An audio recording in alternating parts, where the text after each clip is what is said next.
hit some new lows over the weekend with the MAGA gang desperately trying to characterize this kid who murdered Charlie Kirk as anything other than one of them and doing everything they can to score political points from it. In between the finger pointing, there was grieving. On Friday, the White House flew the flags at half staff, which got some criticism. But on a human level, you can see how hard the president is taking this. My condolences on the loss of your friend Charlie Kirk. May I ask, sir, personally, how are you holding up over the last day and a half, sir? I think very good. And by the way, right there, you see all the trucks.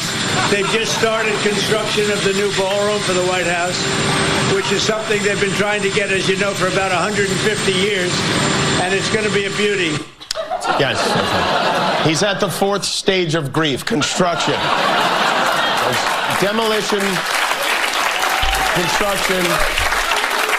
This is not how an adult grieves the murder of someone he called a friend. This is how a 4-year-old mourns a goldfish. Jimmy Kimmel is out at ABC, kicked out, canned, kaput. See ya, wouldn't want to be ya. Don't let the door hit you where the good Lord split you. Jimmy Kimmel, the unfunniest man on television, is now just the unfunniest man. He's just going to be that guy wandering around the grocery store, cracking jokes at people he doesn't know, making moms with their little kids nervous and calling the manager or scooting out the door when no one's looking. Jimmy Kimmel, a longtime Trump hater, probably one of the worst when it comes to TDS. Somebody who has used his platform, as you see right there, on ample opportunities to spread lies, has been kicked off the air for his insensitive comments about Charlie Kirk and his downright false claims about Charlie Kirk's killer being a MAGA supporter. ABC News pulls Jimmy Kimmel live off air indefinitely over Charlie Kirk comments. This is from CNBC. Disney subsidiary ABC said it was pulling the Jimmy Kimmel live show off the air indefinitely after controversial comments by its host about the killing of conservative activist Charlie Kirk. Federal Communications Chair Brendan Carr suggested ABC's broadcast license was at risk from Kimmel's statements about Tyler Robinson, who is accused of murdering Kirk. Nexstar Media Group, which is seeking FCC approval for a $6.2 billion merger with Tana, earlier said its ABC affiliates would preempt Kimmel's show because of his remarks. President Donald Trump called ABC's action against Kimmel great news for America. In fact, we do have Donald Trump's Truth Social post, which he just posted moments ago. Donald Trump has never been a fan of Jimmy Kimmel. Jimmy Kimmel has cried repeatedly on the air because of statements that President Donald Trump has made, which is kind of weird for a grown man to do. But let me pull up the Truth Social post here, because you can tell how excited President Donald Trump is. Really, a lot of America is excited today by this news because it just shows that television is becoming great again. Here is his post from Truth Social just earlier today. Moments ago, great news for America. The ratings challenged Jimmy Kimmel show is canceled. Congratulations to ABC for finally having the courage to do what had to be done. Kimmel has zero talent and worse ratings than even Colbert, if that's possible. That leaves Jimmy and Seth, two total losers, on fake news NBC. Their ratings are also horrible. Do it, NBC.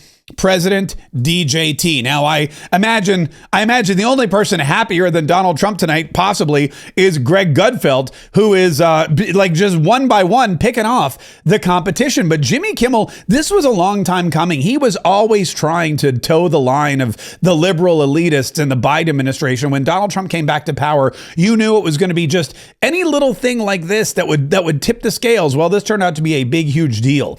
The liberal media, the elitists on the left, they continue to belittle Charlie Kirk while raising up or laughing about, raising up his murderer while laughing about his death. Jimmy Kimmel's just the latest example of this. And the FCC said, look, you're not a cable news network. You're not a live streaming show. You're not Netflix. You're not like one of these people on Twitch who says the blood of the Republicans should run through the streets. No, we're going to deal with you by going after your broadcast license. And Nexstar, which is looking to the FCC for a big, huge deal, isn't going to chance anything, so they pulled the plug on Kimmel. And when you have Nexstar and their 32 or 36 or however many stations it is pull Kimmel off the air voluntarily, ABC is going to be forced to follow suit. And ABC, man, they're the worst of the worst. Donald Trump just yesterday berated an ABC News reporter for his ridiculous question about Donald Trump's lawsuit against the New York Times. We'll probably go after people like you because you treat me so unfairly. It's hate. You have a lot of hate in your heart. Maybe they'll come after ABC. Well, ABC paid me $16 million recently for a form of hate speech, right? Your company paid me $16 million for a form of hate speech. So maybe they'll have to go after you. Look, we want everything to be fair. It hasn't been fair. And the radical left has done tremendous damage to the country.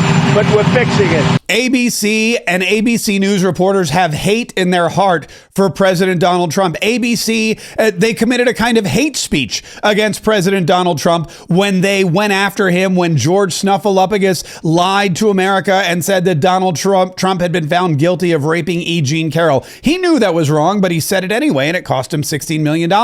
And then just yesterday, Matt Gutman on ABC News Tonight with David Muir, another horrible. David Muir, you may remember, was the guy who debated Donald Trump when Kamala Harris was supposed to be debating Donald Trump. David Muir is the guy who fact-checked Donald Trump, incorrectly, by the way, multiple times while not fact-checking Kamala Harris when she lied about so many things like, oh, there's no military men and women deployed anywhere in a war zone currently, thanks to Joe Biden.